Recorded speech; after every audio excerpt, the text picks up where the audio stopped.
simple. You don't give me trust issues. Thank goodness. So we can continue being together. But the internet... I'm honored. The internet cable company definitely No, gives me trust issues. they don't give me instill me with trust either. No, not at all. Hello. Hi everybody. Kayla Lords. John Brownstone. Loving BDSM, where we help kinksters like you have healthy power exchange relationships. This is our weekly live stream where we record our audio podcast, available on all potty apps. All podcast apps. Get your mind out of the potty. We are here 8 minutes early for our live stream. So if you arrive after the live stream, but before I put timestamps in and you don't like this part, fast forward by about 8 minutes. Also, I can't speak today, so this is going to make for a very interesting episode. Usually it's me. Yeah, well, there'll be both of us this time. Hi, Tayshu. Hi, Sir Daddy Scarface. Hello. Yeah. I don't know. No, I don't trust. So I am not convinced that the internet folks actually went to fix the quote node in our area that's messed up, because the moment you got off of that chat, the bottom fell out and it was like Noah and his damn ark outside. Well, I don't think they were out there fixing the internet. They said anytime between now and 8 p.m. Right. It was still raining last night. I don't think they got it fixed.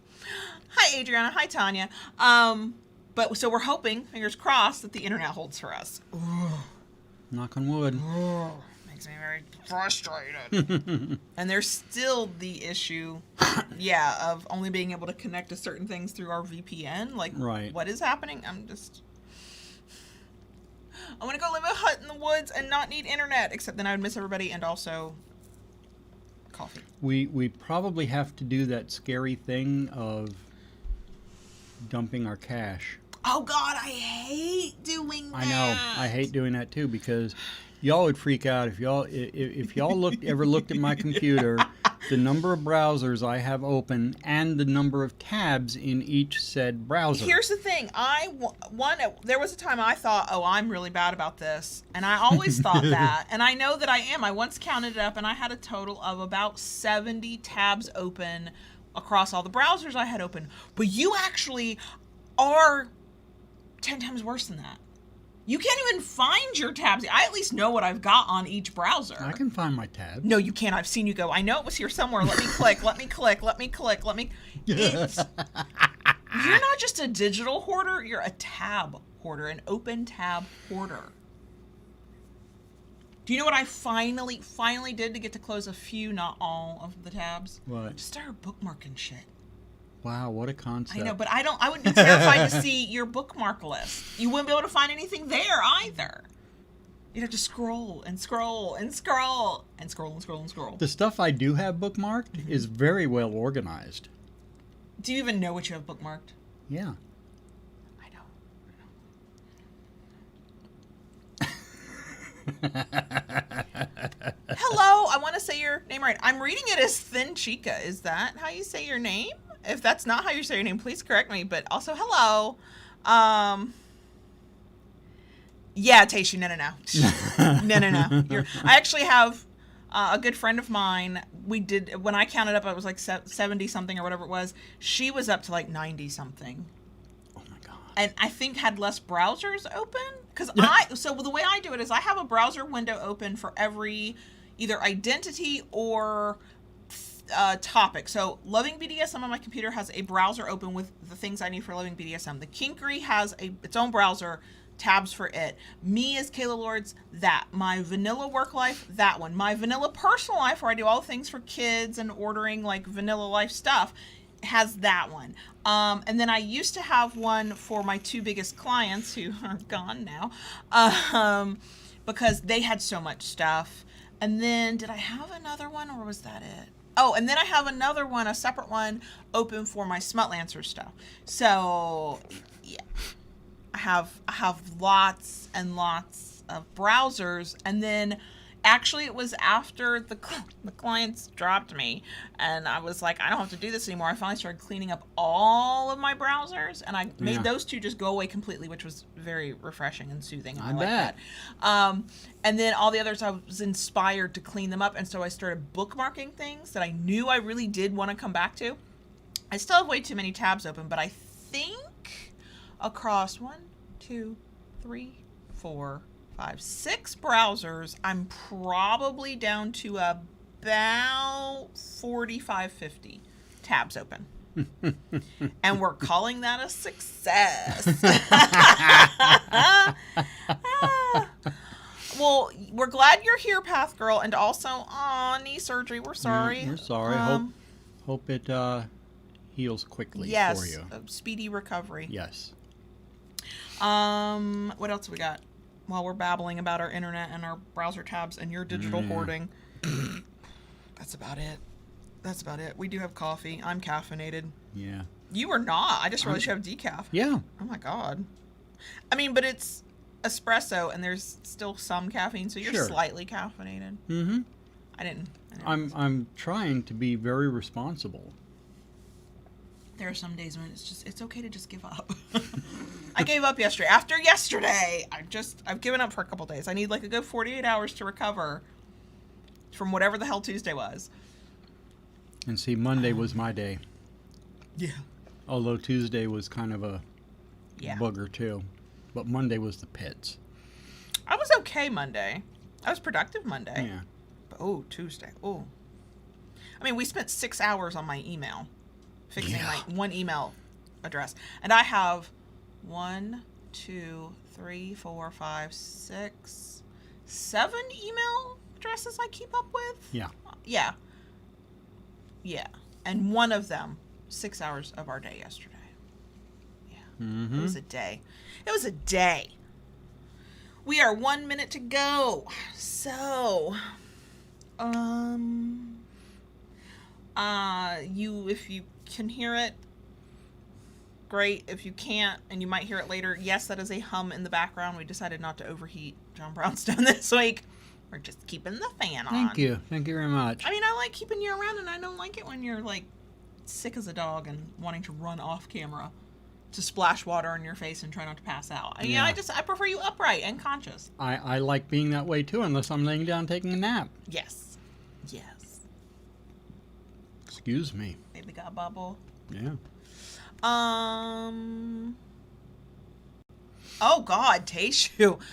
I mean, so does the socially anxious child want to be lifting weights? Or is that just something they randomly put them in? Because if they randomly put that in... And are they in a school where they can change their class schedule in the first week or so? I know that the oldest, the high school schedule, they allow that. I think it's the first week or the first 2 weeks. They can move their classes around based on availability. Okay, it is exactly noon, so we will start getting ready. Our shirts say fueled by spankings and caffeine, and we definitely are this week. I mean, the video we recorded before we got on the live stream is about impact play, and you're on your third coffee of the day. Yep. So we're quite caffeinated. Fueled by Spankings. This is an Ignitia design available on Ignixia's Teespring shop. Link is in the description box. She also generously gave us a coupon code, LovingDS, save you 15% off. No, we're not affiliated. We just love Ignitia, and we love her designs, and yeah. So that's what we wore today, and this is such a super comfy shirt. I am wearing a large, and I would say I don't have an overly short, overly long torso. It's probably about average, and this large actually covers my butt. It's long enough, and it's super comfy, and it's soft, and yes, all of those things. Also, if you like this video at any point, we love a thumbs up, and if you like it enough that you want to come back, please consider subscribing. And if you subscribe, go ahead and ring that notification bell to get updates of new content. And now Ring My Bell is playing in my head. Also, if you want to help us keep doing this and get perks you won't get anywhere else, you can join us on Patreon, link in the description box, because that's where it always is. But it's patreon.com/KaylaLords. Okay. We can bring the the podcast the folk? podcast folk in, Okay. and get this show started. Okay, so before we jump into the topic, I do have some announcements. One, a big thank you to Elegantly Owned. Tayshu is in the live stream chat, and Tayshu owns Elegantly Owned, our favorite collar maker, for sponsoring this week's episode. I wear a Tayshu designed, made collar. We have given some away. We have reviewed and featured them on videos, and also now we will be giving 2 Elegantly Owned collars away on top of other prizes because, second announcement, guess what? It's our podcast anniversary month. Happy anniversary, happy anniversary, happy anniversary, happy anniversary. You were the only one allowed to do that. I will dance and snap off rhythm because nobody wants to hear me sing. So, yes, it is the month of August. For those of you who are new to us, or maybe you watch the podcast on YouTube and you don't listen on a podcast app, we have been doing this since August of 2015, August 27th, 2015, not counting 2020, which was a dumpster fire of a year. We usually celebrate our anniversary month in style. We try to give away prizes. And so this year we're definitely giving away prizes, and we're giving away 2 they're prize packs. It's 3 prizes, 2 winners. Okay. To enter, go to lovingbdsm.net/giveaway. Did I remember to put the link in the description box for YouTube, folks? No, I have not, but I will get it there. And for podcast listeners, it's in the show notes, but it's also lovingbdsm.net/giveaway. So what do you win? What do you win? You win 3 prizes. You must be 18 or older to enter, and yes, it is open internationally. If we can physically send mail to your country, ta-da, you're eligible to enter and win. So what are we giving away? 1, we are giving away a paddle from the Kinkery. It's not even available in the shop yet. It won't be available until after this giveaway is over. We call it the Enforcer. It's a cleaver style paddle. We're going to talk more about this going through the month. So for YouTube watchers, there will be some show and tell coming over the course of the month. But if you want to see the pictures, lovingbdsm.net/giveaway. The other prize, I have 2 toys from Hot Octopus. I have a Curve vibrator. I have an Atom penis ring, cock ring. What will get me not demonetized? All of it. All of it will get me demonetized. One winner will get to select one. The other winner will then get the other one. So just know you have a 50-50 shot at getting one or the other. And then the third prize is yet another reason why we love Elegantly Owned so much, is a collar from Elegantly Owned. And I've seen a picture of one of them, and it is a Wonder Woman themed collar. And I squealed. And I also was very tempted to reach out to Tayshu and say, how much are you charging for that? And can you make me one, please? And thank you. I love my current collar, which is all purpley and beautiful. But that Wonder Woman. I know yeah. Oh my God. And so cool. So that is one of the collars. Again, over the course of the month. Hurt my ears with that squeal. I also squealed on Twitter. Over the course of the month, through the live stream portion of this, we will be showing these off. But we are also posting pictures on that URL that I keep saying, lovingbdsm.net/giveaway. So if you cannot get over to YouTube or don't want to, or you're like, fuck that shit, you can see them there. That is where you go to enter. The giveaway entry for the giveaway is open the entire month of August. All times are Eastern Standard Time Zone because that's where we live, and closes at like 11:59 p.m. on August 31st. And then the first week of September, we will draw the winners. We'll use our little handy-dandy system that randomly draws them. Then we will contact those winners, and they will have a certain time period to get back to us and claim their prize, and if not, then we draw again. And we keep doing that until everybody has their things, and I'm very excited. We turned 6 this year. What is that in human years? Like, a podcasting years, it's 6, but is that like, are we 30? Are we 60? Is this dog years? Are we 42? I'd go with 42. I'm about to be 42, so I'm good with that. That's a good number. So in podcast years, we're 42. I get, yeah. Okay. Let's go with that. We'll go with that. Okay, so what else did I have? The only other quick announcement, because I'm really excited about the giveaway and really grateful to Elegantly Owned for sponsoring this episode. Thank you, Taishu.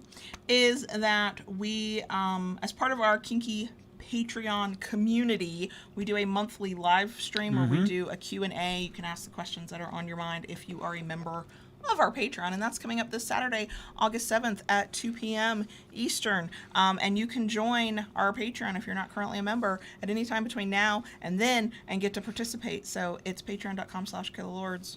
Links in all the places. Also, if you are one of our kinky patrons, this is your reminder that there's a live stream this Saturday. Okay, let's get into the topic. Finally, I know somebody out there's going, Jesus Christ, finally. Those are also the same people who usually have me on like 2 or 3 times speed, and I don't know how y'all do that because, woo, I couldn't listen to me like that. Okay, so I wish I knew how to do that. If you give me enough coffee, I will speak faster. If you get me excited enough, I will speak faster.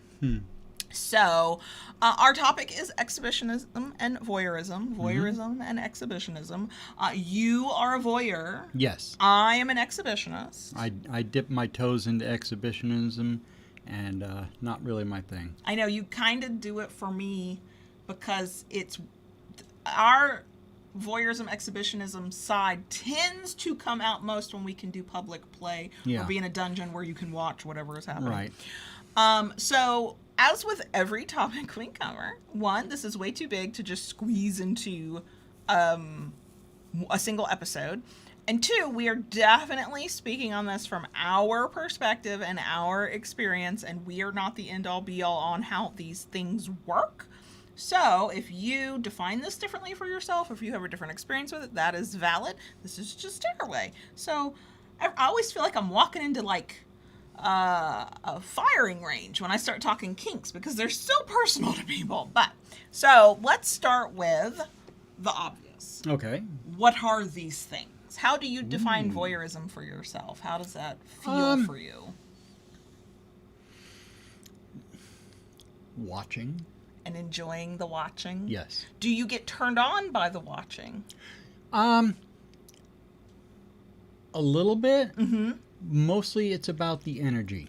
Gotcha. Okay, so are there times where you think, I should want to watch whatever it is, and we'll get into the details of what the watching is, and I'm not feeling it? Yeah. And that's based on the energy of and that's based on the energy. You know, yeah, it is a turn on, but I find it to be like there are a number of exhibitionists that I follow on FetLife. Okay, and even self-tiers who self-tie rope.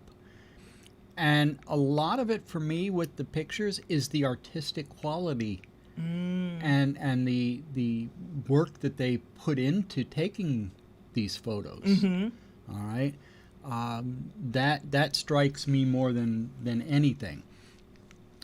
And with being at the dungeon, it's definitely an energy thing being shared in the scene. Gotcha. That's taking place. Gotcha. So you want to watch technically what's happening, but it's really about the feeling it's inspiring you that keeps you watching. Correct. It. So yes, voyeurism is wanting to watch others. I think you could want to watch yourself and call yourself a voyeur. I think that's acceptable. I mean, I know you like to watch me do things because one of our kinky ways to play has often been touch yourself, do this thing, do it in front of me so I can watch. And I think that in that case, there's definitely an element of control and power as the dominant. Absolutely. Also an element of sadism because he knows I'm squirming over there like, I feel awkward. But then does that also then tap into your voyeurism? It does. It does. Just like when you used to take pictures for your website. Oh, yeah. My TNA are all over the internet.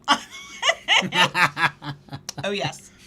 So, I mean, when we're doing things, like directed masturbation or things like that, it's definitely the sadism, the control, but absolutely voyeurism is well spoken for in it's there as one well. of the layers of what's going on. Absolutely. Okay, so yes, to be a voyeur is to want to enjoy, to sometimes be turned on by the watching of what others are doing. Mm-hmm. I am not a voyeur, but I am an exhibitionist. So the way for me, exhibitionism is, yes, wanting to be watched, wanting to be seen,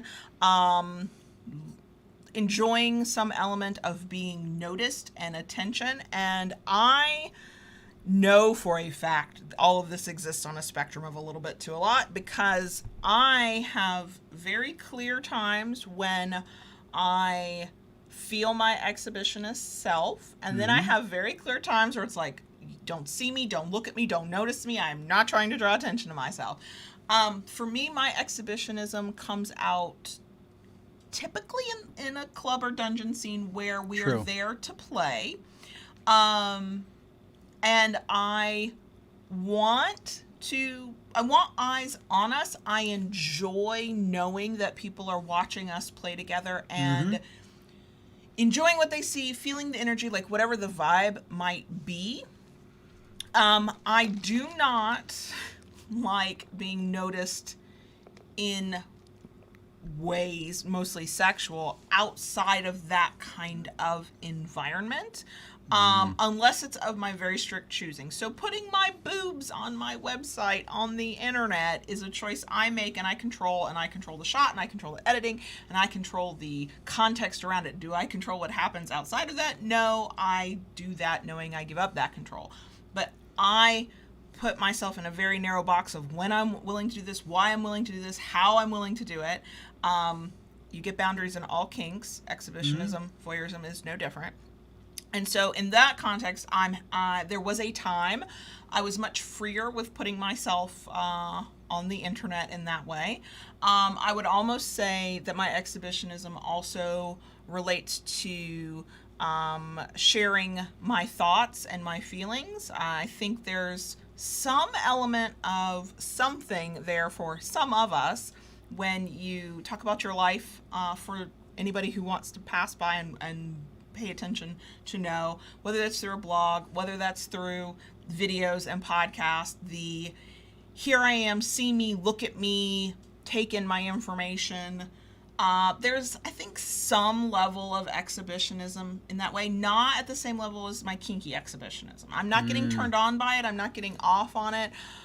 What I am getting, and this is where things get complicated and I think very personal, and I get this both in the club, and I get this both on my site, and I get this both in just being a human being on the internet sharing my thing. There's some validation there as well that I know for me is mixed into it, and I've never spent any time pulling apart how much of this is just pleasure for pleasure's sake, and how much of this is, ooh, I really like how people respond to this, which also then means, ooh, I really don't always like how people respond to this. And see, for me, you know, like I said earlier, I have dipped my toes into being an exhibitionist, and it just never felt right for me.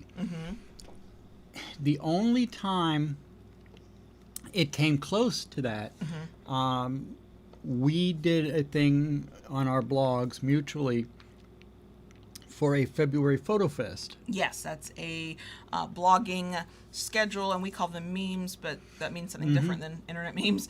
Hosted by our friend Molly Moore. Yeah. And we did that one year, and we actually had somewhat of a plan. We did it 2 years where we had a plan. We did it 2 years, okay. And we kind of worked together, per se, on the pictures. Yeah, it's a photo sharing thing, a post every day in February with a photo, and we teamed up and we had a theme, and it was about you and me, and so I would post an image and you would post a complimentary image that went with it. Either it went with the story or it was the other viewpoint, but yeah, we did that together. The theme that we did, I believe, was perspective. Yeah. And because we were doing it together, I think I felt a little more comfortable about it, but yet it's still not something that I would just pick up and do. Right. It's like you're probably not going to stand up at the club on your own and be like, watch me do this thing. It's more like you want to play at the club with me or whoever your partner is, and you know that a side effect of that is that people will get to watch. Yeah. And I think, now I'm curious. I think I know the answer, but maybe I'll let you talk for yourself for once. I know the audience would love Wow. that. I know. Is it a point of discomfort that you have to overcome each time, or did you have one moment of discomfort, realize the world won't fall apart if you do this in front of the world, and you're fine now? It's kind of an each time thing for me, but I have noticed, especially when playing at the club, once I do step into the scene, it's like everything peripheral fades away.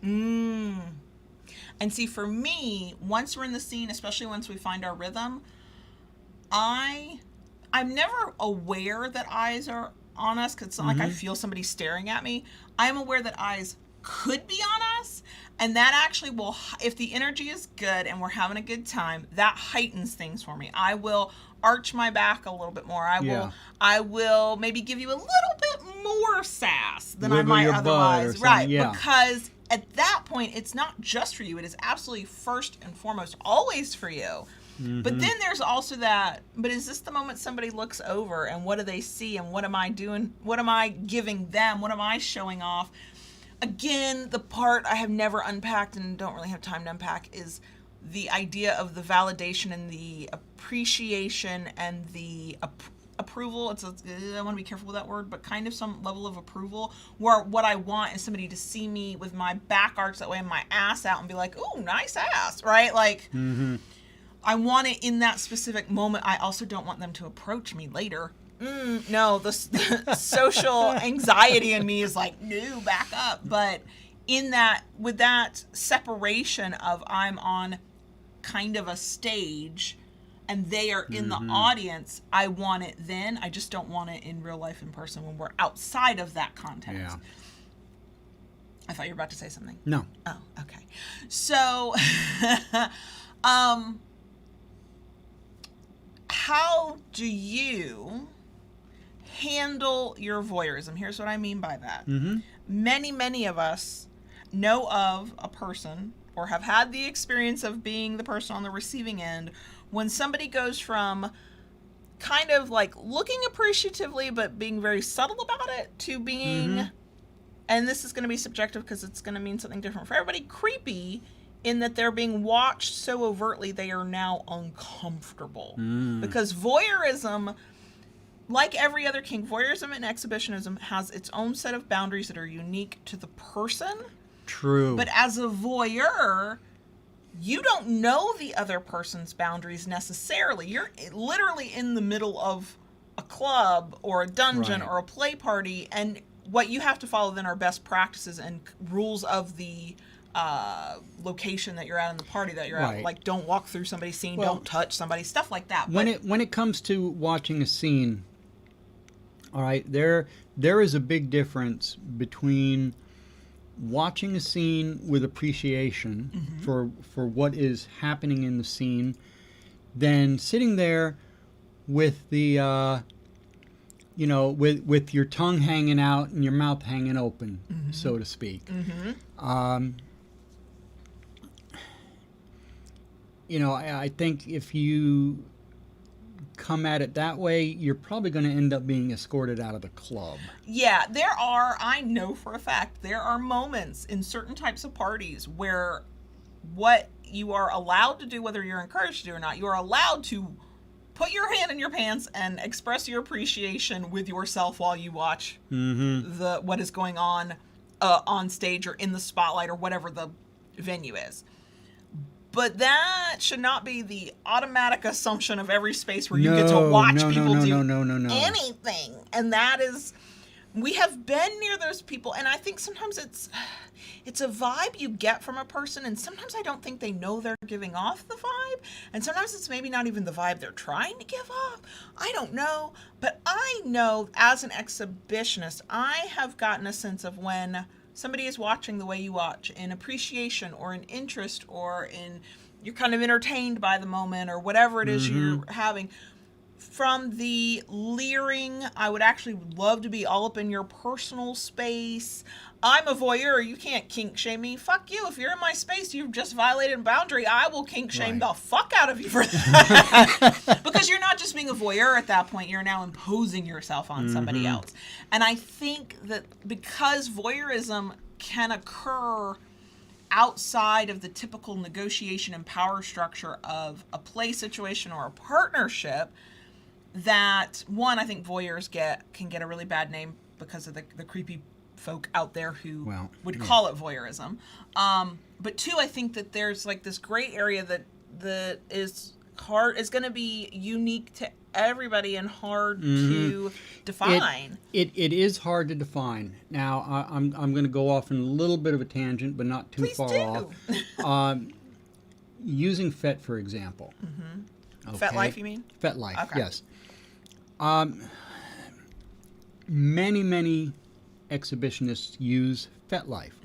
They can freely show what they do or what they don't want to. And it is technically a safe space for that. And if you go to a person's profile and you read their profile, they usually, more times than not, will state their boundaries. Okay? You know, if you like the photos I take, you know, like them. Comment respectfully. All right? There are others who will, you know, go the opposite. You know, look at my photo, like my photo. Tell me what you would do. Right. Yes. There's some people who love that. And there are people who love that kind of thing. You know, I have run across profiles where they say, you know, show me tribute. Okay. So, you know, in a space like that, you do have the clear-cut boundaries. Right, because people are stating their boundaries. Because people are stating their boundaries. And what gets me is, you know, these people are stating their boundaries. And I have come across this on FetLife. Last dating site I was on, OMG. You know, they say, you know, this to me is, you know,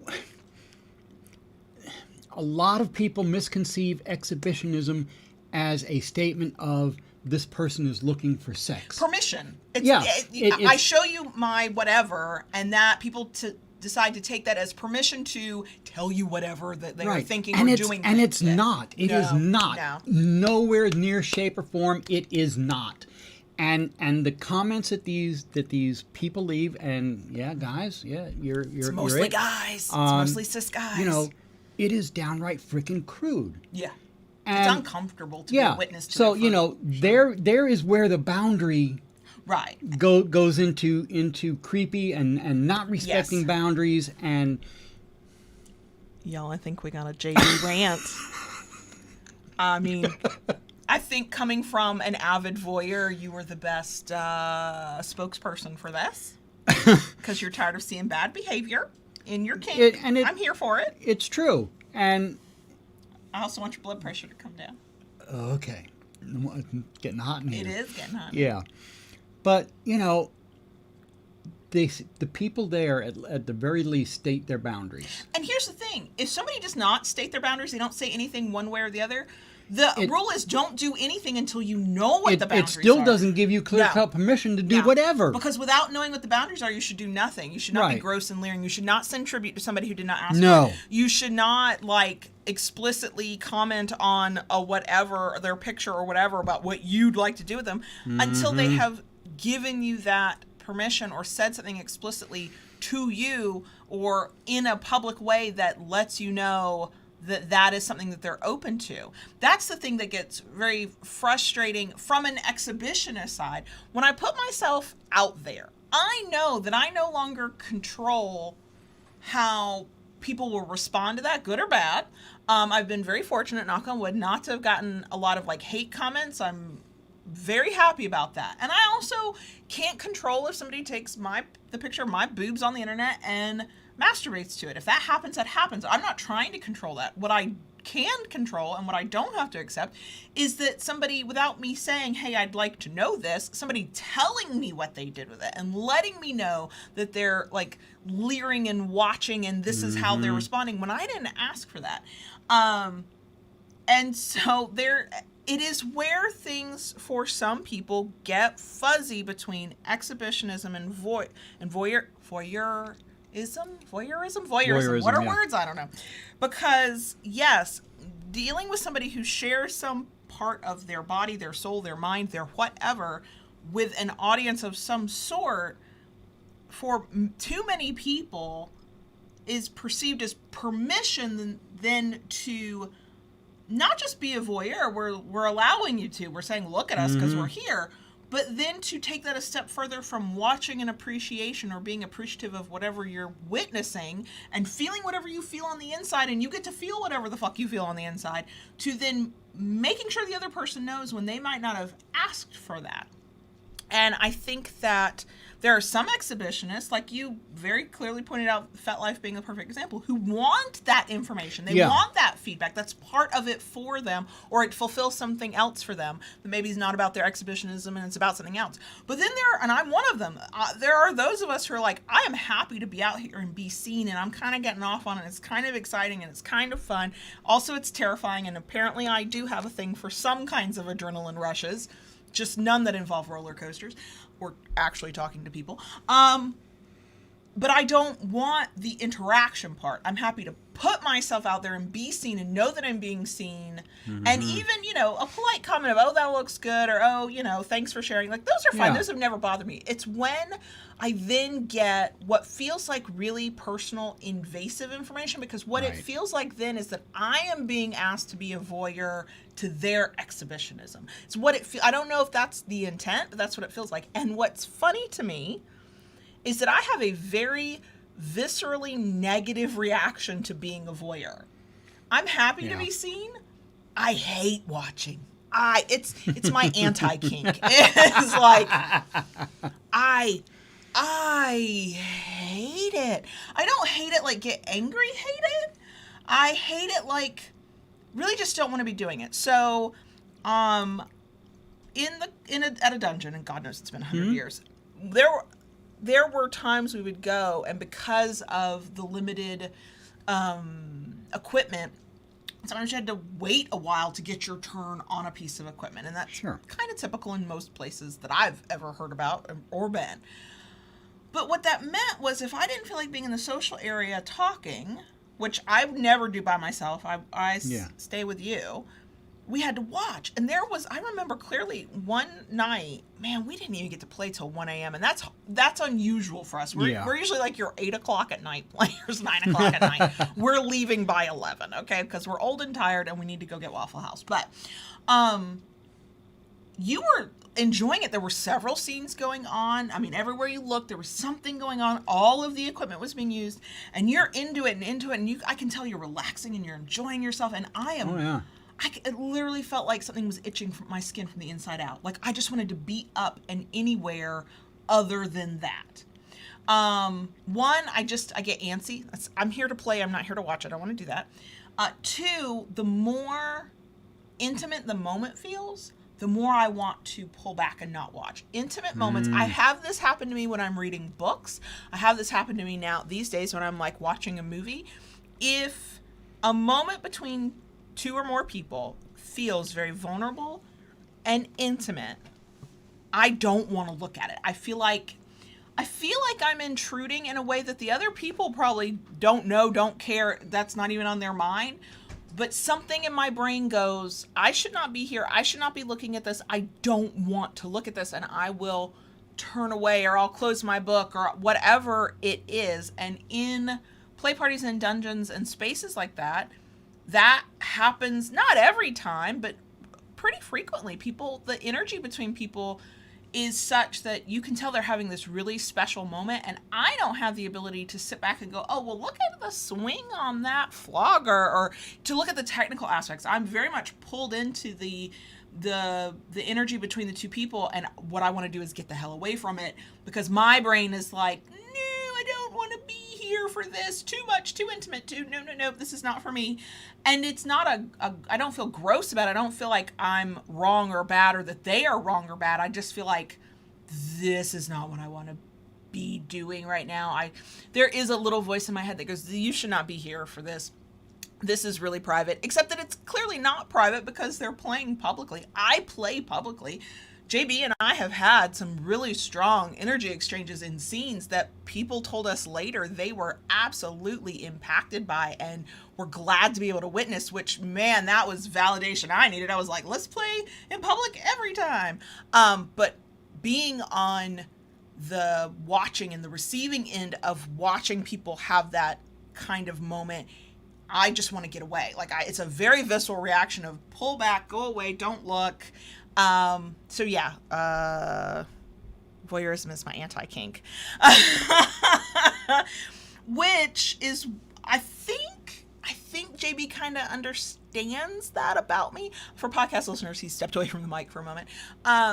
Because we got into a point with our visits to dungeons, which have been over a year and a half now, it's been a while, where there might be a little bit of watching, either at the beginning or afterwards, but mostly we get in, if we get on play equipment as soon as we can, as soon as it's available, we do our thing, we have some time for aftercare, and then we kind of either just leave or we go into a social area and we chat, and I do stick to him like glue in those places. Not because I'm afraid of anything. I'm not. I am so socially awkward. I need the nice thing I have found at BDSM dungeons is that once it's obvious to an onlooker, and it's not always obvious, once it's obvious to an onlooker that you are the submissive one, they automatically tend to address your dominant first, and I love that because I don't want to talk to strangers. I don't know what to say to them.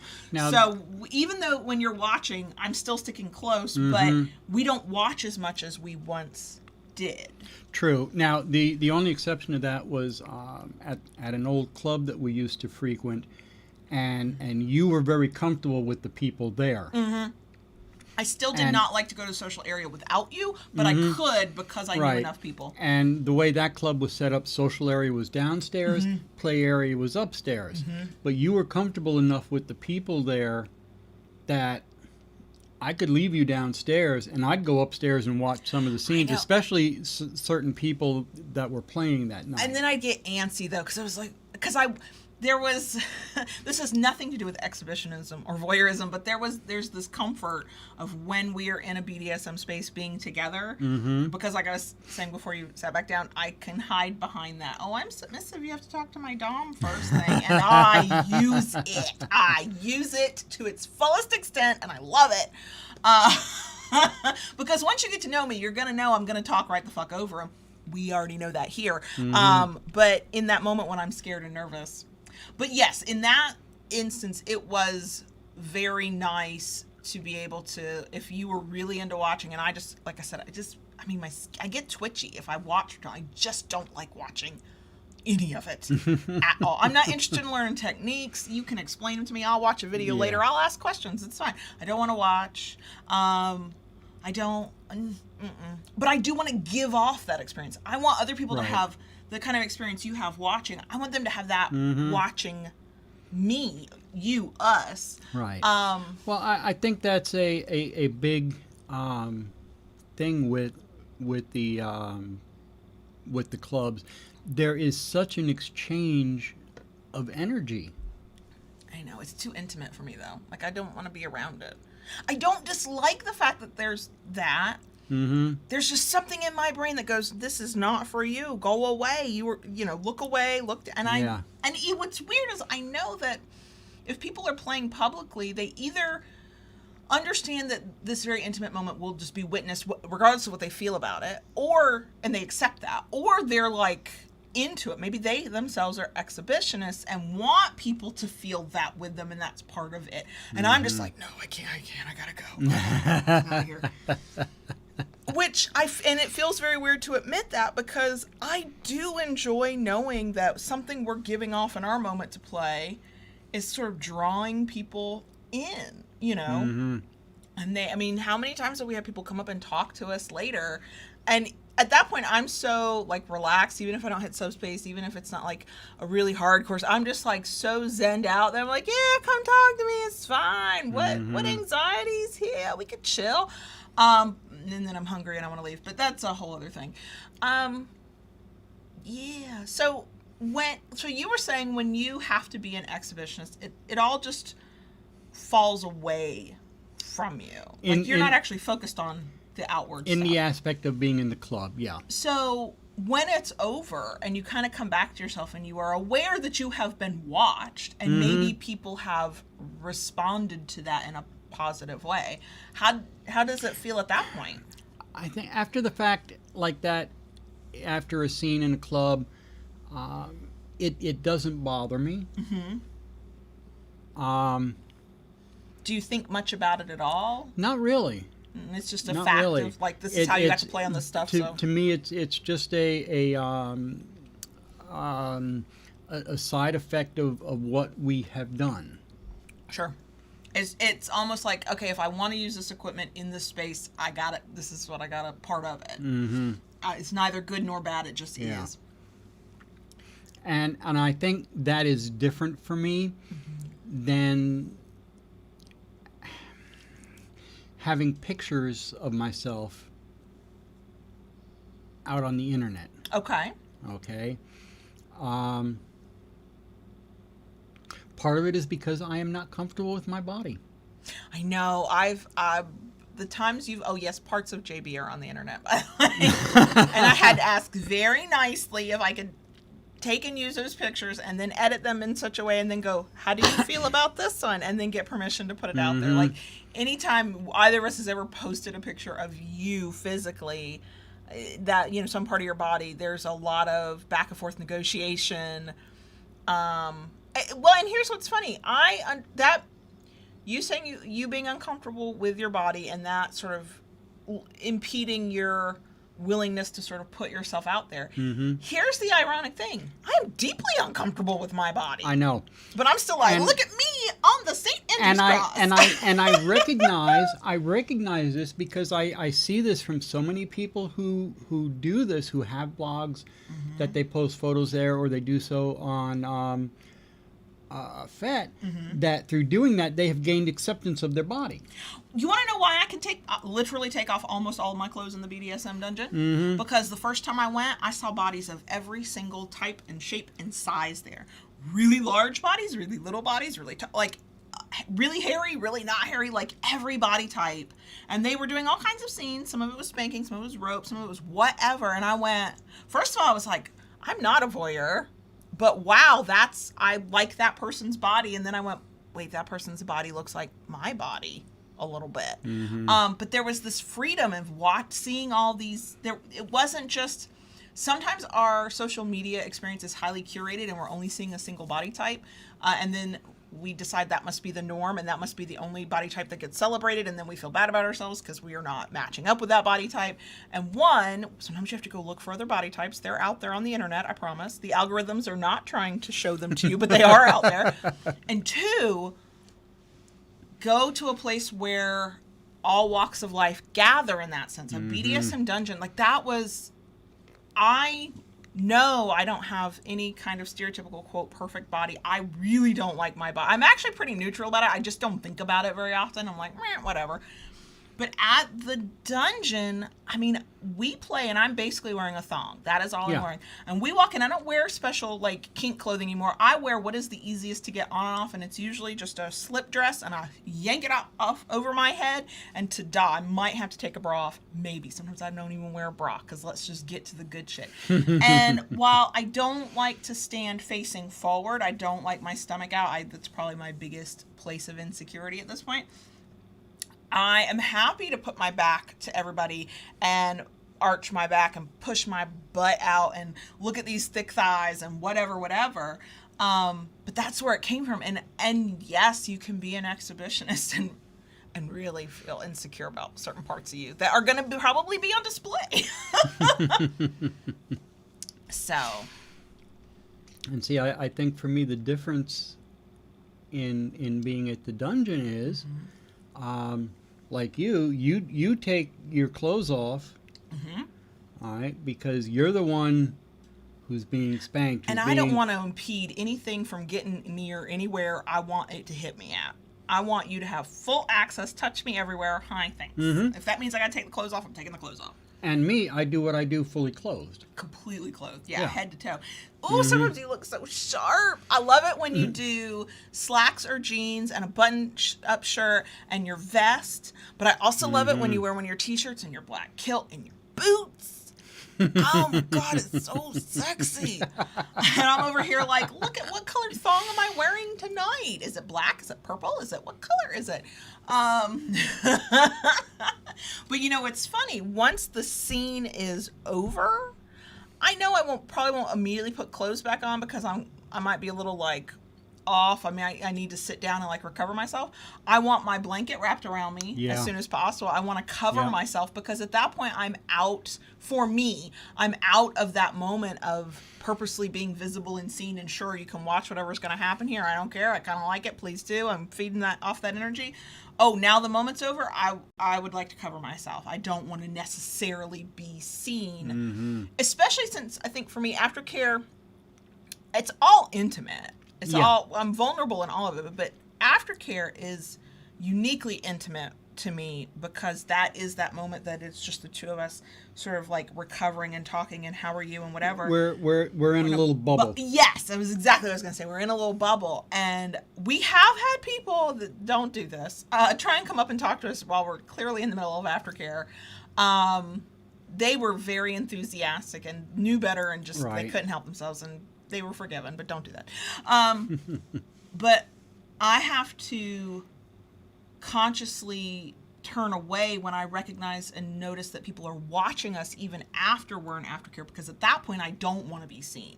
I don't want you paying attention to me. I'm not performing anything for anybody. I'm literally trying to come back into my right mind, thanks, and have this vulnerable moment with you to reconnect in the yes we just did kinky mean taboo things with one another where others could see we're good, right? Yeah, we're totally good, you know, and that kind of moment.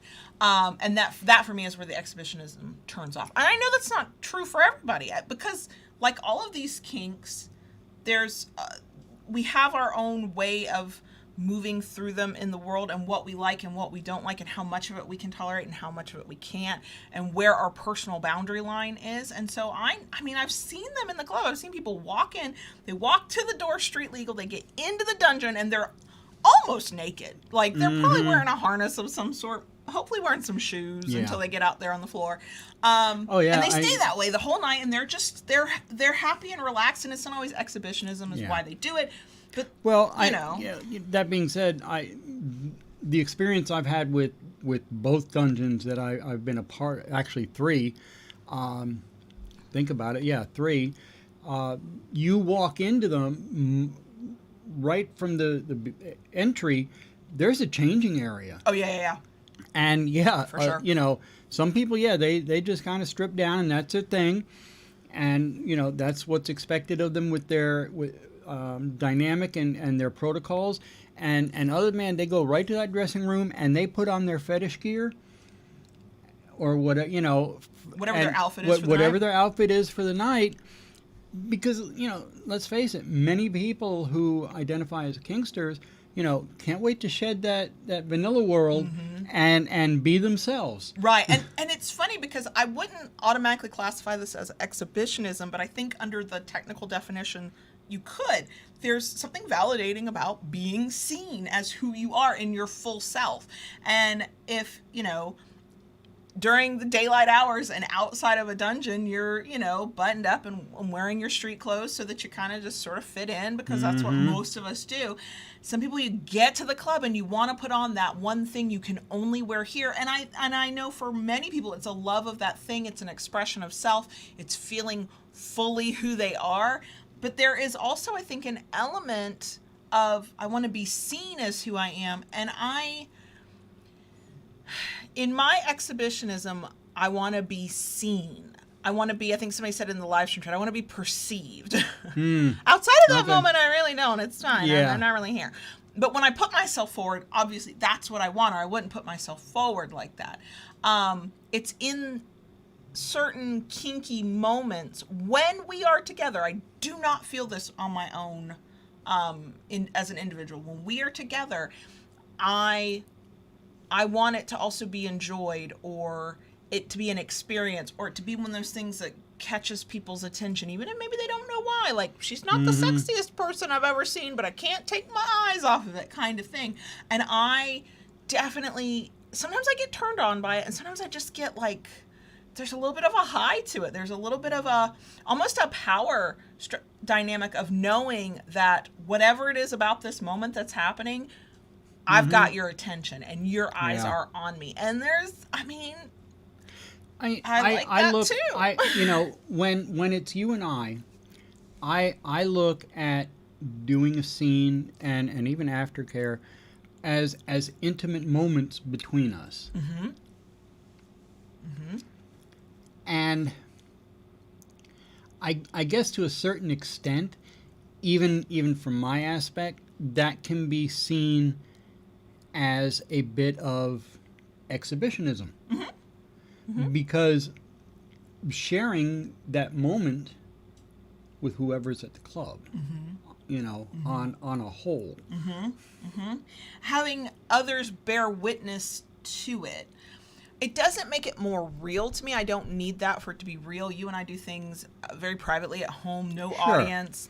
And that strengthens our bond just as much as anything else. They're very meaningful to me. For me, there's an extra layer to it when I know others are watching. And it goes back to that thing I said at the beginning that I have not pulled apart for myself. And it is some kind of validation and approval. That there are moments when I want validation and approval. And I think that there's a line to be found for each of us where you've gone too far, you want too much, and it's not healthy. But at the same time, if nobody's watching, because we have definitely played in a club where there was nobody but the dungeon monitor and like a front desk person. And the dungeon monitor realized we were safe and took a nap because he'd worked the night shift. I wasn't mad. I remember that. I was like, I remember that. He worked the night shift and then came here. But, we are completely alone and there's nobody watching, and that does not take away anything from the moment. It does not make it less of a good experience for me, but being watched and knowing that the possibility is out there, that somebody out there is watching us do this, for me it adds a layer to everything. I am not the type of exhibitionist who does exhibitionism for exhibitionist's sake. It's the whatever I'm allowing to the world to see, or some corner of the world to see, has to have some other purpose for me. And that could be anything. Posting pictures of my body on the internet there was a story I was telling. It was a thing where I was trying to put myself out there in a way that, stretch my boundaries a little bit and push myself a little bit. It was part of a narrative. It was something I was feeling sexy and I liked it. Like, there has to be another reason for me to put myself out there, but then knowing that others might see it, like it, knowing that others might get turned on by it is different than knowing an individual got turned on by it because they told me. I don't want that second part.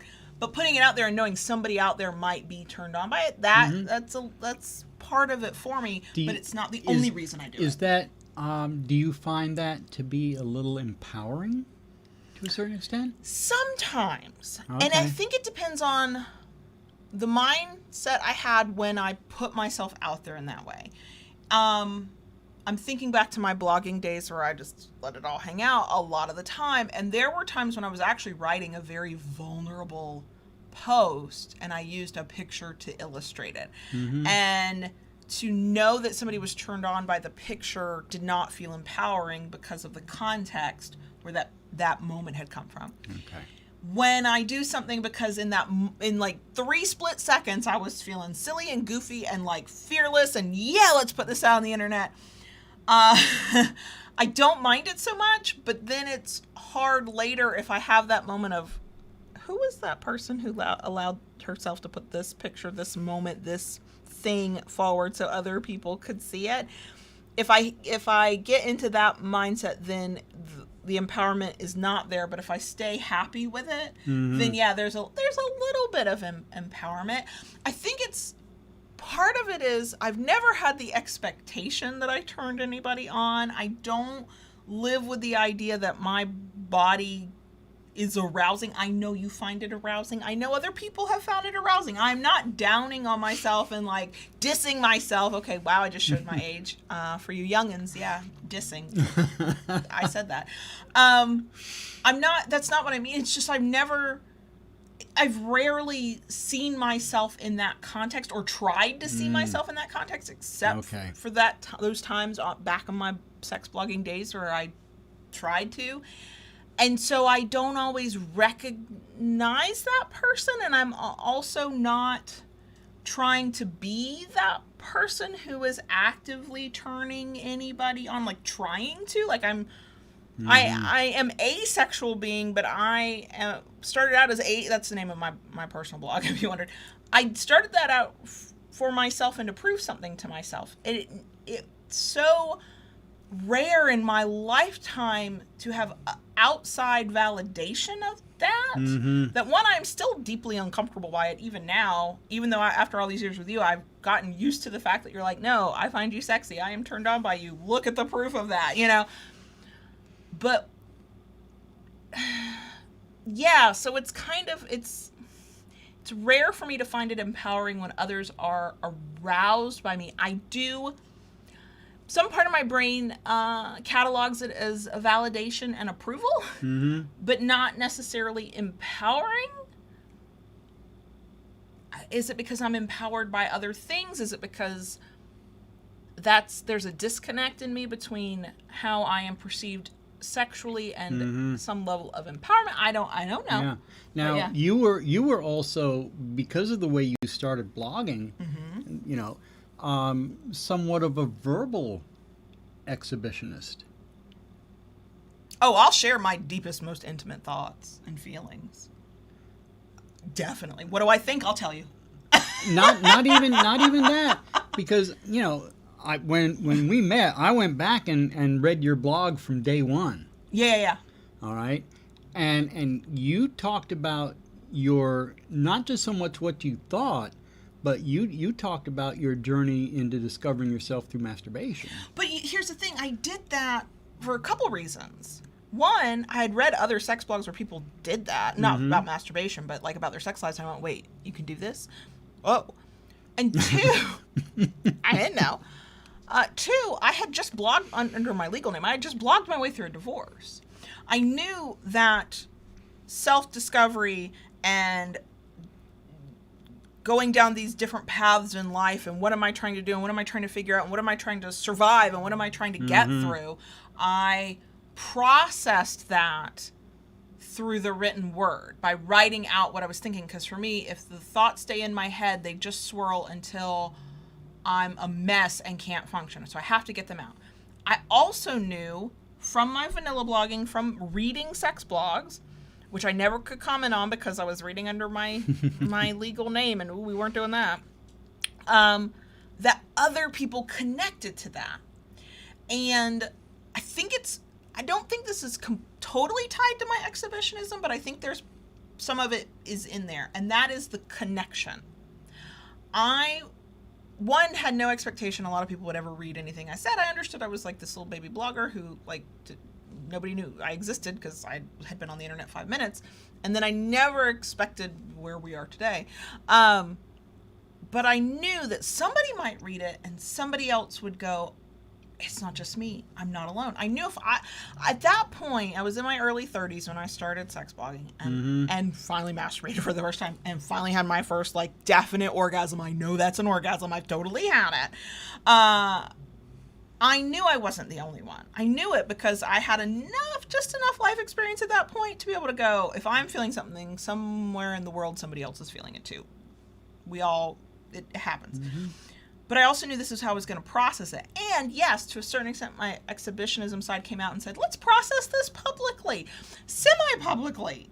5 people read my first words. Not anymore. People have gone back and read it, and it's more than that. But So, but for me, it was the knowing there could be a connection. And then once I had the connection part validated, people commenting and going, oh my gosh, me too, or oh my gosh, thank you for saying this, I'm less fearful, nervous, whatever, then that is the impetus to keep going and to share more. And so there's exhibitionism in it. See me, validate me, prove that I exist. Also, I kind of like this, that people are seeing me and knowing I exist.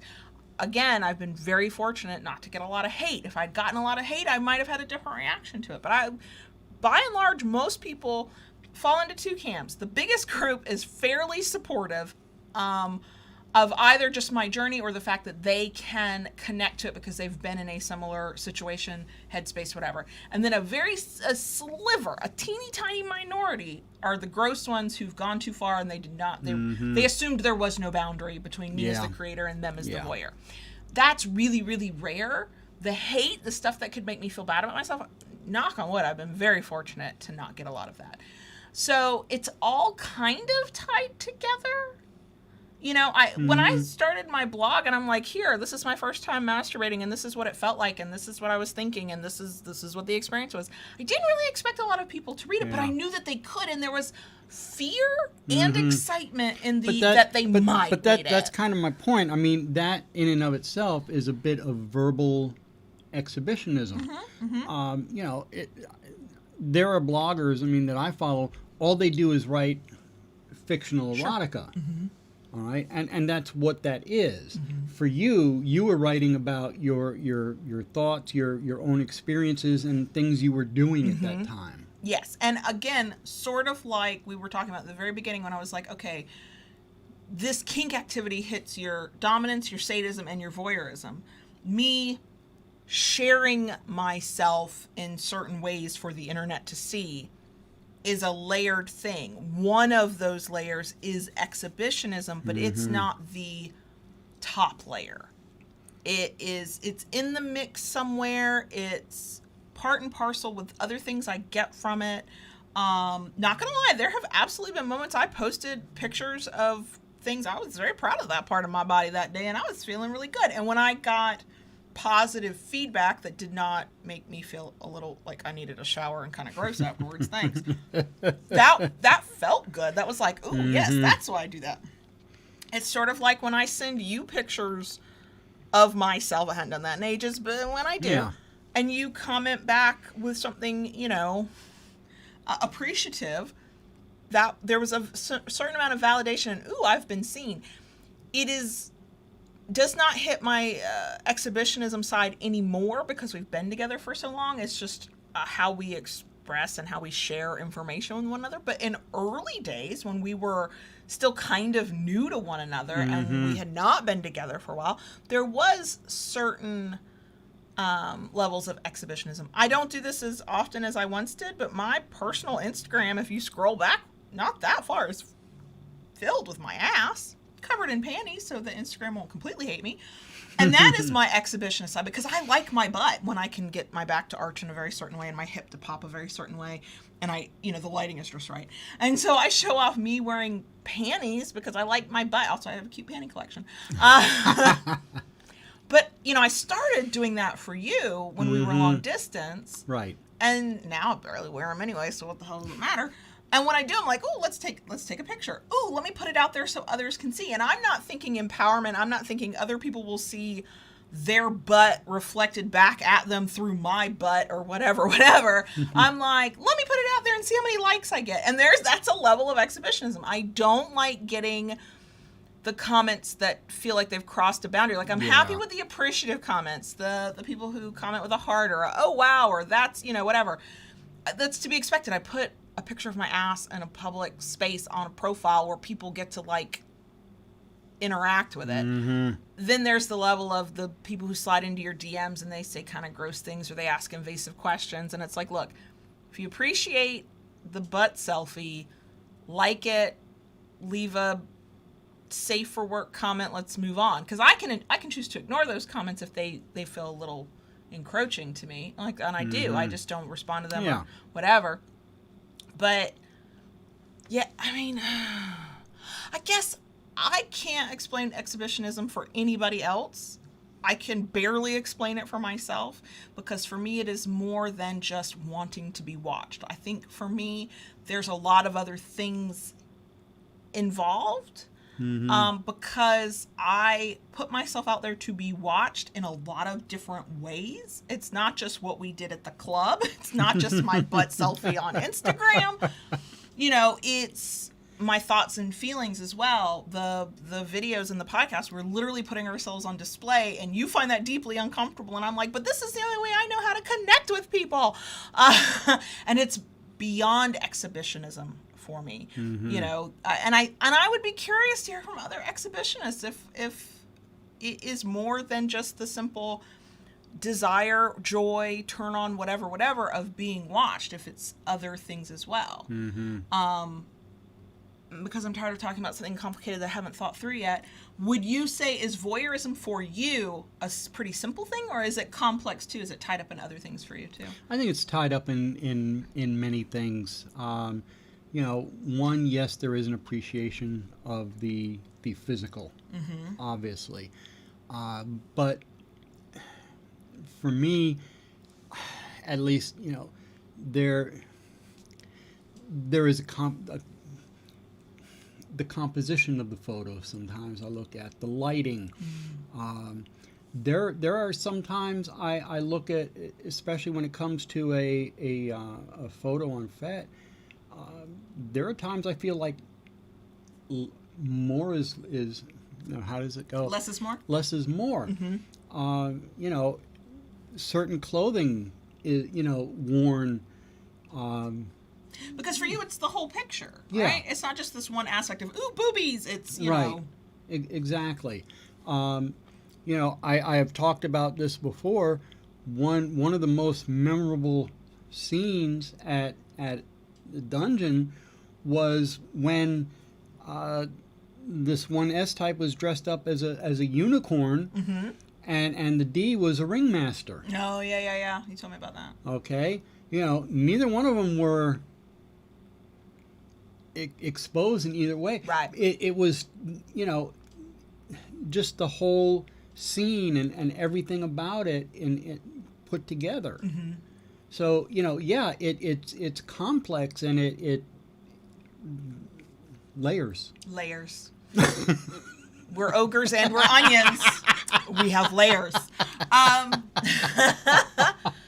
So yes, I do think voyeurism can be as simple as, ooh, naked person, I would like to look at that because I'm turned on. It can be as complex as, but it depends on blah, blah, blah, or there doesn't have to be nudity, or it's about the energy, or it's about the moment. Same with exhibitionism. It can be as simple as, I will show this part of me to the world I get off on knowing that you can see it, you know. I can even admit that sometimes it can even hit my submissive, my little s tendencies, because I'm a little bit out of control. Because I have boundaries, and I can consent, and I can put my damn clothes back on if I want. I have control. Yeah. But putting myself out there at the dungeon, on the internet, whatever, there's a lack of control. I lose control in that moment, and there's something to that for me as well. Sometimes in some situations under very specific circumstances. But I think that not only can voyeurism and exhibitionism exist from a teeny tiny little bit, however you define that, to a whole hell of a lot, however you define that, but I think that it can be multifaceted and multi-layered, and it can be very specific and in specific situations, and then change one element of that situation and it is no longer acceptable to you, and it doesn't work for you, and you don't want any. And I think all of that is true. You know, it's watching versus being watched. It's seen versus doing the seeing. I'm sure that's not good grammar. And sometimes you can be both, and you can certainly be neither. There's nothing wrong with that. We are very fortunate that you are the voyeur and I'm the exhibitionist, in that we can make that work. But even then, we don't engage with it in the same way. It's not like impact play where you are the one hitting me and I'm the one being hit. Yes, you as a voyeur sometimes watch me and I get, you know, embarrassed and uncomfortable and like, you know, that little S kind of type, and allow you to watch me. Yeah. But really, it's you watch by yourself, and I'm like over there going, "I have a good time, okay." And the only time we actually experience it together is if we're in something like a public dungeon, right? Because I am often being an exhibitionist in my own spaces, whether it's my Instagram or it's my website or it's my whatever. And you are a voyeur in your own spaces, which it is hilarious to walk up behind you when you are at your computer, because invariably there is a nude body, or there is something artistic, or there is something that I'm like, I have to start making noises in the back of my throat when a kid is about to walk in. Yeah. But yeah, we are two sides of the same coin, as in all things, but we actually experience most of that separately. True. Okay, this is a big topic, and we obviously could keep going. We're not gonna. I'm winding down. Yeah. It's very nuanced. It's very unique and personal to the individual experiencing whichever part of that they experience. No two ways are alike, and there's no single right way to be an exhibitionist or a voyeur. I think that you can cross boundaries on both sides, though. We talked about how voyeurs cross boundaries, and sometimes you can't put words to it, but you know the feeling.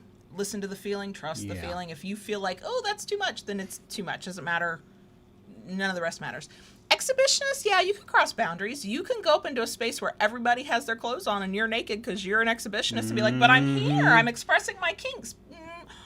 Read the fucking room. Some places it's not appropriate to be an exhibitionist. Or there are more subtle ways to be an exhibitionist. One of our first times to the club, actually, you had me wear a very specific dress that was not completely inappropriate for the public. Right. But it was way shorter than I normally wear. And I did it because I remember that dress. We went to dinner. I was tugging on it, and you were smacking my hand don't tug on it, don't tug on it. And me tugging on it is what got most people paying attention. I was not indecent. I was not exposed, but it was way shorter than I would normally wear. And that was voyeur exhibitionists in a space that would not ever have allowed me to walk through naked, nor would I have done that. But yes, it is possible to cross boundaries as an exhibitionist, and you need to be aware of the space you're in and what is considered acceptable there. And then, like any other kink or any other power exchange, you find ways to be subtle about it that only mean something to you and are not crossing everybody else in the room's boundaries when you do it. So, but I would say if you are an exhibitionist who wants to be seen in whatever way you're comfortable and you're kinky, if you can get, when it's safe and when it's accessible to you, if you can get to a dungeon or a play party, that's the place, because you have to follow whatever the rules are for that space, but that's the place to be seen. It's acceptable. The idea is people are going to be taking off their clothes and doing kinky stuff. Absolutely. So, okay. All right. My throat hurts. We talk so much about this. Are we ready for a bonus section? I think so. Okay, let's go to a bonus section. Are we good? I don't know. Keep it kinky, y'all. And we'll see you next week.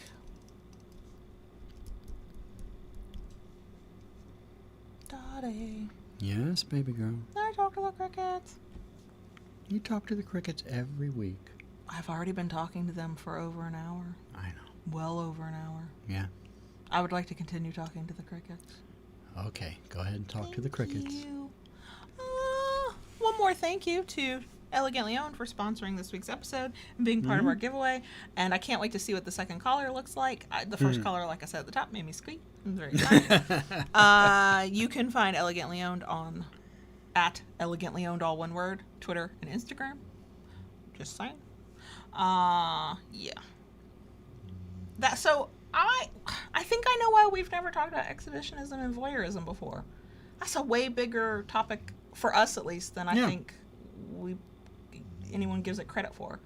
Because it's you like to watch, so you're a voyeur. You like to be watched, so you're an exhibitionist. That's it. That's done. And clearly, at least from our overthinking minds, no, the fuck it isn't. When you strip away the...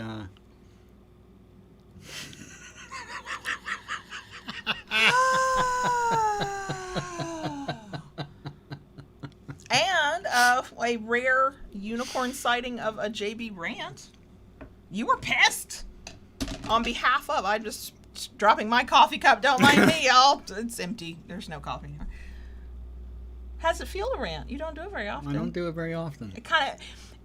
But when I do, it's amusing to watch, but also the part of me that wants you to always stay your nice, calm, happy self is like, what do I have to do to fix this? Who do I have to hurt to make this this go away? I don't like this. Who is upsetting my JB? I don't like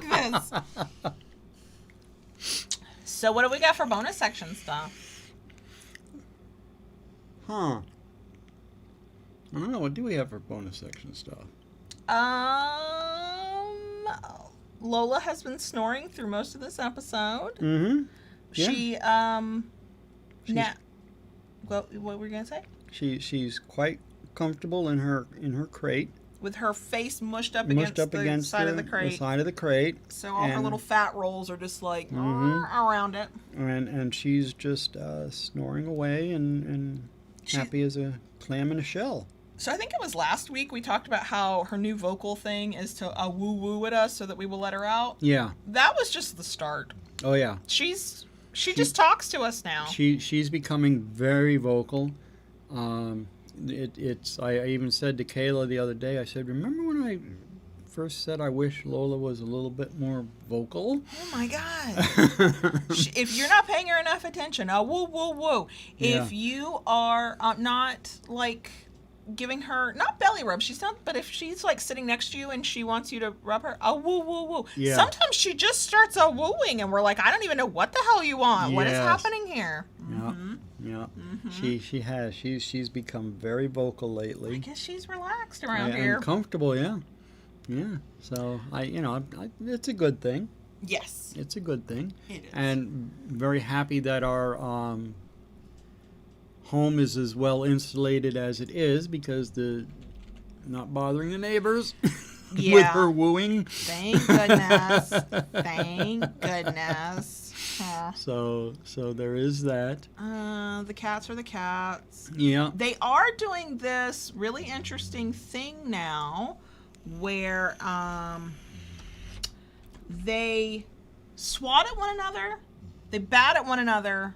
They do not hiss at one another or puff up while they're doing it. No. I think we might have mentioned that last week. It's all a blur to me. I don't know what we talk about anymore. So, yeah, I think they have slowly come to terms with each other. Sort of, yeah. I mean. What else? Trying to think. What else have we got going on? It's back to school time here. Yes. I've been making several trips to Target to get supplies for people. Mm-hmm. And then I realized that... next week, when we're recording, they will be in school. I know. We won't have to hide our shirt or warn them, I should say, we're streaming now. You might want to stay out of the kitchen. No, you don't want to hear any of this. Right. Let's see. No, I had a realization. The 16-year-old and I went to get his school supplies, and, he was buying some new clothes. Not too much. I mean, he didn't really need much. But I'm standing in the line, and I realized, because he's talking about, he just got his license, and he's waiting to see what his school schedule is, because it's a little complicated this year before he tries to go find a job, which he wants to find a job. And I'm happy for that because I cannot afford to keep this child both in gas and clothes and all the food he wants to consume. Exactly. So go get a job. But I'm standing there and I'm realizing that next year when he's ready to go into senior year, he'll probably have a job. He'll probably be like, Mom, I just need a few notebooks and some pens. I'll just go get it. And I realized this might be my last year doing the back to school shopping with the oldest. And I'm standing in Target and I almost started crying. I was like, first of all, I'm not the sentimental one. What the hell's going on here? See, I knew you had it in you. Just hit it well. Oh my God. Yeah, I think it's very deeply buried. So far in my psyche. Like, it's just, yeah. It's like, well, and I've been struggling since he got his license. We let him, within reason, go do stuff. He's always bored, wants to be going and running the roads, and I'm like, well, first of all, you don't have enough gas money for that. We only give you so much per month. Thanks. Right. And two, you are too new of a driver to be truly running the roads the way you'd like to. But every time he goes out, I'm like, oh my God, they've let a literal baby drive a car. What is the state of Florida And I'm thinking? like, What am I thinking? Yeah, have a good time. Be safe. Be careful out there. Yeah, and that's what I say outwardly. That's how I like present myself. But in my head, I'm like, oh my God, oh my God, oh my God. And then, so I said this, I think last week, I have emergency bypass for my silence and when he texts, that's going to come through no matter what situation my phone's in, as long as it's connected. And and so I know when he's texting me, because I gave him a special ringtone. And every time so far, it's been like, Mom, did you put money in my account? Mom, can I go get it? It's never been an emergency, but thank God. But every single time I'm like, oh my God, let me leap to my phone. My teenage child is texting me. It's just a new, heightened awareness and level of anxiety that I thought my entire lifetime of being an anxious person had prepared me for. It did not. It did not. So. And I've not been able to take the get out and ride much on the motorcycle with the rain. Every day. I mean, past couple days it's been bad. I've been waiting for Noah and the Ark to go down the road. I mean, it's just been a lot of rain. But considering there are places with droughts and wildfires, I'm not going to complain too much. Yeah. Just saying, it's a lot of rain. And tomorrow, the day after the recording, I will be on my way to the sawmill. Yes, you're going to get more wood, but you're not taking me with you, and I'm very happy about that. I'm very sad about that. Nope. You go talk to the wood guy for 2 hours to your heart's content. I cannot do that a second time. I cannot do that a second. He's a very nice guy. Yeah, he is. There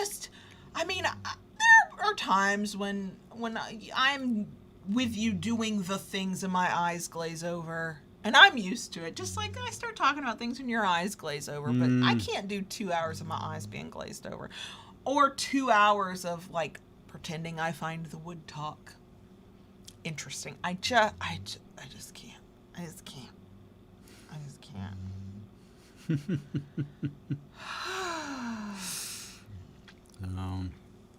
I have not been spending too terribly much time in the shop lately. It is miserable hot here. I know there are places that are still hotter than here, which is terrifying. Is terrifying, but the heat and humidity here has just been awful. Yeah, it makes it miserable.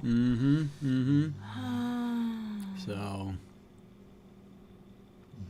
that's about. I mean, we're mostly just working. Yeah.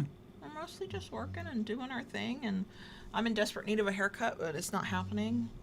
I'm about ready for another buzz. You keep saying that. You look fine to me. I know. I'll let you know when it gets to, like, too big. Shaggy? Well, that's not the word we used for you. Yeah, I know, right? When your hair is wider than your whole head, I'll let you know. Don't worry. But yeah, I mean, there's not a lot going on, I guess. So, but yeah, mostly ready for the boys to get back to school next week. August 10th. Yeah. Which, not gonna lie, I will be a stressed out mess because the baby's starting middle school and the middle school years suck. And he's a little anxious about it, and I'm a little anxious about it. He'll be fine. I'll be fine. But You just have to give you a good spanking to get your mind off of it. I'm not mad about it. All right. So, yeah, that's it. We're just like hemming and hawing and yeah.